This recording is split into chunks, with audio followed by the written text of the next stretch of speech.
এবার নজর রাখতেই হচ্ছে বাংলার শেষ দফা নির্বাচনের ঠিক একদিন পরই বড় স্বস্তি আইপ্যাকের। নির্বাচনী পরামর্শদাতা সংস্থা আইপ্যাকের পরিচালক বিনেশ চান্ডেল তার জামিন মঞ্জুর হয়েছে। আইপ্যাকের বড় স্বস্তি। বাংলার শেষ দফার বিধানসভা নির্বাচনের ঠিক একদিন পরই বড় স্বস্তি। নির্বাচনী পরামর্শদাতা সংস্থা আইপ্যাকের পরিচালক বিনেশ চান্ডেল তিনি জামিন পেয়েছেন। পাটিয়ালা হাউস কোর্ট তাকে আর্থিক তছরূপের মামলায় জামিন দিয়েছে, কারণ ইডি তার জামিনের বিরোধিতা করেনি। সব থেকে তাৎপর্যপূর্ণ বিষয় যে ইডি তার জামিনের বিরোধিতা করেনি। জামিন পেয়েছেন বিনেশ চান্ডেল। কথা বলবো অনির্বাণ, আমাদের প্রতিনিধি রয়েছেন আমাদের সঙ্গে। অনির্বাণ, ইডি জামিনের বিরোধিতা করেননি, বিনেশ চান্ডেল তিনি জামিন পেয়েছেন। তাহলে যে অভিযোগগুলো এতদিন ধরে তৃণমূল কংগ্রেসের তরফ থেকে করা হচ্ছিল যে নির্বাচন এলেই তদন্তকারী সংস্থা তারা উঠে পড়ে লাগে এবং বিভিন্ন রকম ইডি সিবিআই অর্থাৎ কেন্দ্রীয় তদন্তকারী সংস্থাগুলোকে বিভিন্ন কাণ্ডে এগিয়ে দেওয়া হয়, তাহলে কি তার এই জামিন সেই দিকেরই ইঙ্গিত করছে? একেবারে দেখো, এই মুহূর্তে দাঁড়িয়ে আমাদের কাছে যা খবর আছে যে বিনেশ চান্ডেল তিনি কিন্তু দিল্লি কোর্ট থেকে আজ কিন্তু তিনি জামিন পান এবং মূলত যে খবর যে স্পষ্টত এই মুহূর্তে দাঁড়িয়ে আমরা নির্বাচনের আগে দেখেছি যে আইপ্যাকের বিভিন্ন একেবারে আধিকারিক যারা রয়েছেন, সে দিনেশ চান্ডেল থেকে শুরু করে একেবারে বলা যায় প্রতীক জৈন, তাদেরকে কিন্তু বেশ কয়েকবার ইডির একেবারে বলা যায় তলব করেছিল এবং তলব করার পাশাপাশি কিন্তু তাদের বাড়িতেও তল্লাশি হয়।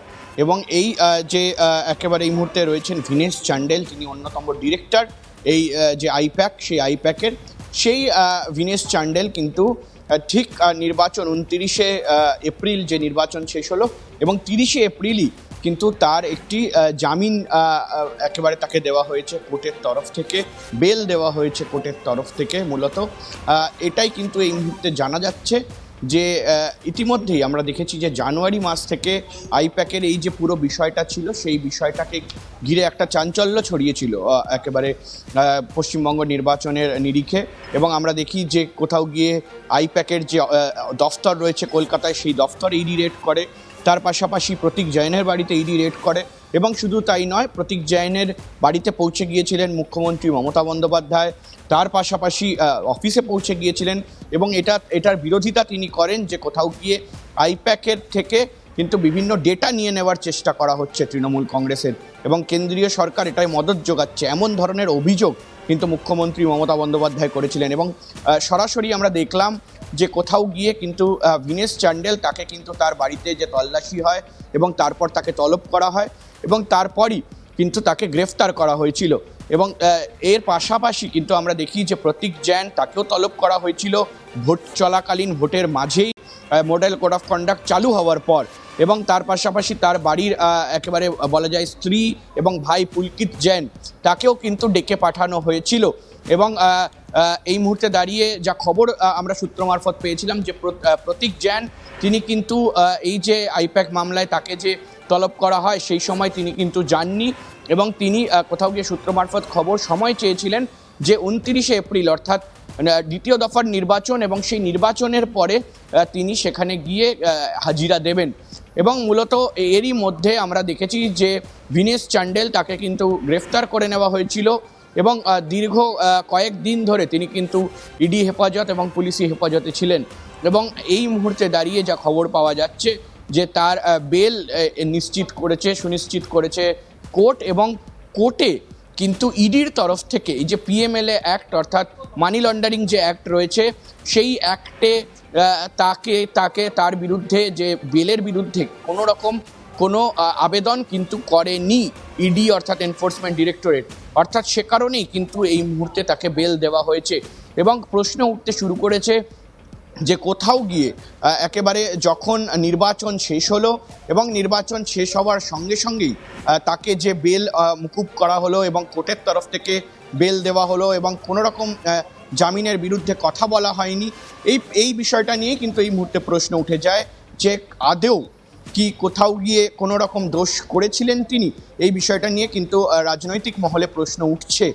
অর্থাৎ সে জায়গায় দাঁড়িয়ে কিন্তু আইপ্যাক যে মামলা অর্থাৎ আইপ্যাক যে কেস, সেখানে কিন্তু আমরা দেখেছি যে কয়লা পাচার থেকে শুরু করে বিভিন্ন জায়গায় হাওয়ালার মারফত যে টাকা বিনিময় হতো, সেই টাকা বিনিময় হওয়াতে আইপ্যাক কোনো রকমভাবে কোনো যুক্ত কিনা বা গোয়ার নির্বাচনে যে টাকা ইনভেস্ট করা হয়েছে সেটাতে তারা যুক্ত কিনা, এই বিষয়গুলো ইডি খতিয়ে দেখছিল। এবং তারই মধ্যে এই মুহূর্তে দাঁড়িয়ে নির্বাচন শেষ হতেই বিনেশ চান্ডেলের যে একেবারে বলা যায় যে বেল কোর্টের তরফ থেকে দেওয়া হয়েছে, সেটা কিন্তু এই মুহূর্তে রাজনৈতিক মহলে একটা কথা বলো অনির্বাণ, এই মুহূর্তে এই যে প্রতীক জৈনের যে আইপ্যাকের অফিস এবং বাড়িতে যখন কেন্দ্রীয় তদন্তকারী সংস্থা যখন যেখানে তল্লাশি চালাচ্ছিলেন, মমতা বন্দ্যোপাধ্যায় সেখানে গিয়েছিলেন, ফাইলপত্র নিয়ে বেরিয়ে এসেছিলেন, আমরা দেখেছিলাম। সেই কেস এখনো পর্যন্ত সুপ্রিম কোর্টে রয়েছে। কিছুদিন আগেও আমরা দেখেছি যে গত 2-3 দিন আগেও সেখানে সওয়াল জবাব পর্ব চলেছে, একাধিক প্রশ্ন উঠেছে, ইডি একাধিক প্রশ্ন করেছে। কিন্তু এইভাবে বিনেশ চান্ডেলকে জামিন দিয়ে দেওয়া কোথাও গিয়ে ইডির কাছে একটা কি বড় ধাক্কা নয়? সুপ্রিম কোর্টে যখন কেস চলছে, একের পর এক অভিযোগ আসছে, তখন ইডি জামিনে কেন বিরোধিতা করলো না? তাহলে তো সেক্ষেত্রে কেসটা ইডির হাত থেকে কিছুটা দুর্বল হয়ে যাওয়া নয়?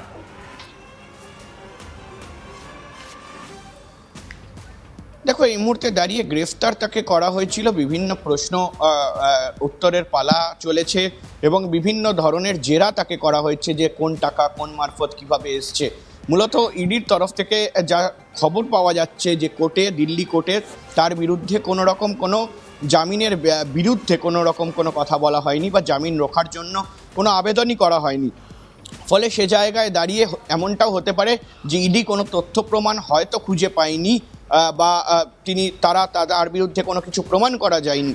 কিন্তু এই মুহূর্তে দাঁড়িয়ে এটাও একটা বিষয় যে সুপ্রিম কোর্টে অনির্বাণ, ইডির বক্তব্য যে উনি তাদেরকে তদন্তে সহযোগিতা করেছেন, তাহলে তদন্তে যদি তিনি সহযোগিতাই করেন তাহলে তাকে গ্রেফতার করা সেই মুহূর্তে দাঁড়িয়ে ঠিক ভোটের আগে কোথাও কি এটা একটা রাজনৈতিক প্রেশার?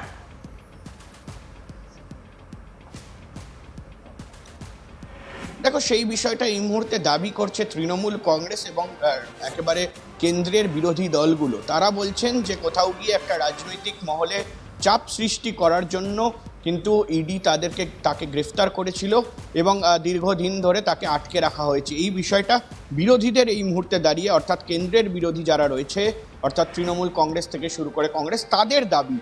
মূলত এই দাবি কতটা সত্য বা এই মুহূর্তে দাঁড়িয়ে তার থেকে কি তথ্য প্রমাণ পাওয়া গিয়েছে সেটা কিন্তু এখনো পর্যন্ত সময়ের অপেক্ষা। একদম অনির্বাণ, এবং যে শর্তে তাকে জামিন দেওয়া হয়েছে অত্যন্ত তাৎপর্যপূর্ণ। আমি একটু দর্শকদের জানাতে চাইবো যে কি শর্ত সাপেক্ষে তার জামিন মঞ্জুর হয়েছে। বলা হয়েছে যে সাক্ষীদের প্রভাবিত করতে পারবেন না এবং তাকে তদন্তের সহযোগিতা করতে হবে। এর পাশাপাশি ইডি বলছে যে তদন্তে তিনি সহযোগিতা করেছেন। আবার যে শর্ত তার জামিনের জন্য রাখা হয়েছে সেখানে বলা হচ্ছে যে তাকে তদন্তে এভাবে সহযোগিতা করতে হবে এবং তিনি সাক্ষীদেরকে প্রভাবিত করতে পারবেন না। কিন্তু এক্ষেত্রে যেটা সব থেকে বেশি গুরুত্বপূর্ণ হয়ে ওঠে সেটা হচ্ছে যে প্রভাবশালী তত্ত্ব বা প্রভাবিত করা। পুরো বিষয়টা কি অনির্বাণ কোথাও গিয়ে একটা কন্ট্রাডিক্টরি হয়ে যাচ্ছে না? যখন ইডি একবার বলছে যে তিনি তদন্তে সহযোগিতা করছেন, আবার তার জামিনের শর্ত হিসেবে রেখেছেন যে তাকে তদন্তে সহযোগিতা করতে হবে, তাহলে পুরো বিষয়টা একটু কন্ট্রাডিক্টরি নয়? দেখো, যখন এই ধরনের মামলায় কোনো রকম জামিন বা কোনো রকম বেল গ্রান্ট করা হয় কোর্টের তরফ থেকে, তখন সেটা শর্ত সাপেক্ষ থাকে।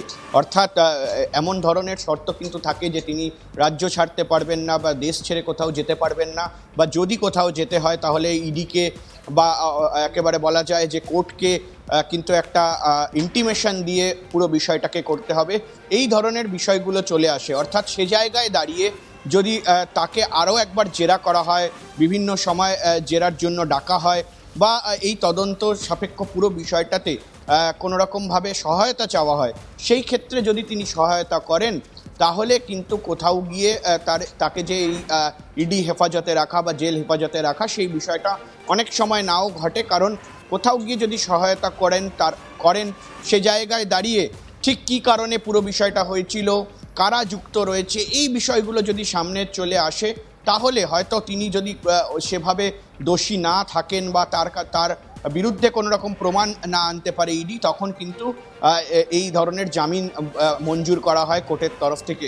এবং সেই বিষয়টাই কিন্তু আমাদের এখন মনে হচ্ছে যে কোথাও গিয়ে এ কারণেই এই মুহূর্তে তাকে জামিনের জন্য একেবারে বলা যায় যে পারমিশন দেওয়া হয়েছে।